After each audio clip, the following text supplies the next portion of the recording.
সিপিএমের বাংলা বাঁচাও যাত্রা কর্মসূচি লক্ষ্য 2026। 29 নভেম্বর শনিবার থেকে এই কর্মসূচি শুরু হচ্ছে, চলবে 17 ডিসেম্বর পর্যন্ত। সিপিএম এর জন্য একটি গানও তৈরি করেছে।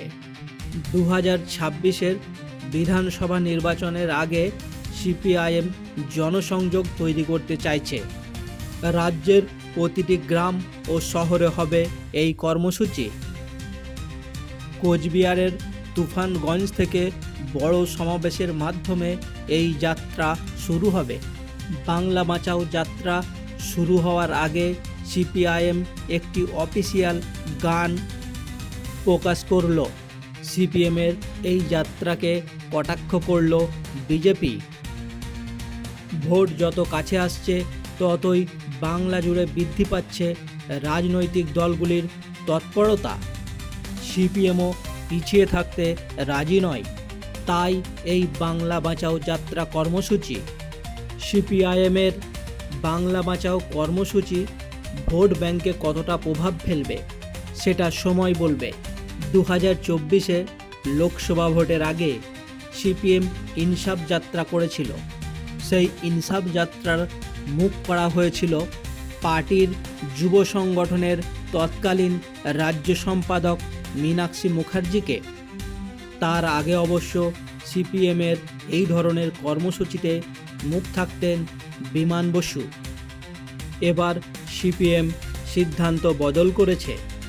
একেবারে স্থানীয় ও নিচুতলার কর্মীদের নিয়ে বাংলা বাঁচাও যাত্রা শুরু করেছে সিপিএম।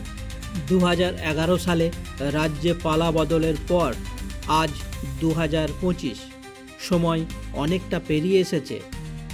রাজনৈতিক বিশেষজ্ঞরা মনে করছেন সিপিএমের ভোট ব্যাংক শিফট হয়ে গিয়েছে, কিছুটা বিজেপিতে, কিছুটা তৃণমূলে।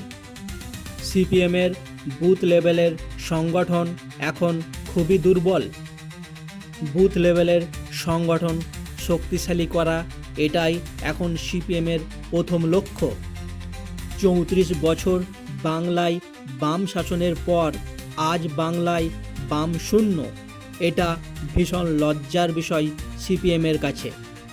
এক সময় আরামবাগ ছিল সিপিএমের অভেদ্য দুর্গ, আজ সেখানে একটাও সিপিএমের পতাকা দেখা যায় না। এখন প্রশ্ন একটাই, সিপিএমের এই বাংলা বাঁচাও যাত্রা কর্মসূচি ফিরিয়ে আনতে পারবে কি তাদের পুরানো ভোট ব্যাংক? উত্তর দেবে 2026-এর বিধানসভা নির্বাচন।